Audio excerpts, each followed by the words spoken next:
స్థానికంపై నిఘా కమిటీలు మండలానికి ఒకటి చొప్పున ఏర్పాటు కోర్టు ఆపరేషన్లకు చెక్ పెట్టే ప్లాన్ అభ్యర్థి ఎవరైనా సరే గెలిపించాల్సిందే పార్టీ మైలేజ్తోనే పవర్ కుర్చీలు ముఖ్య నాయకులతో Meenakshi Natarajan internal meeting incharge మంత్రులకు కొత్త రాసుకుంటూ చూస్తున్నాం మీనాక్షి నటరాజన్ గారు మీ ఇప్పుడు మీరు ఇన్ఛార్జ్గా ఉన్నారు ఇక్కడ తెలంగాణ రాష్ట్ర పార్టీకి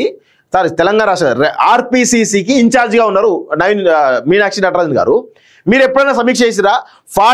రేవంత్ రెడ్డితో కానీ ఇక్కడ ఉన్నటువంటి వాళ్ళతో కానీ మాట్లాడిరా 42%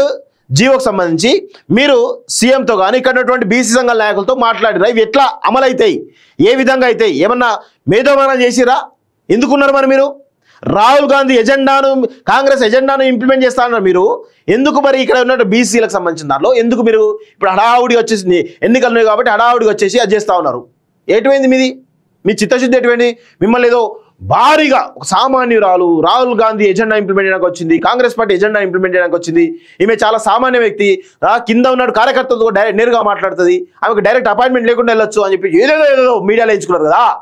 ఏమైంది మీ చిత్తశుద్ధి అంటున్నాం బీసీలకు సంబంధించిన రిజర్వేషన్లో మీ పార్టీ ఇచ్చినటువంటి మేనిఫెస్టో ఇచ్చినటువంటి కామన్ డిక్లరేషనే కదా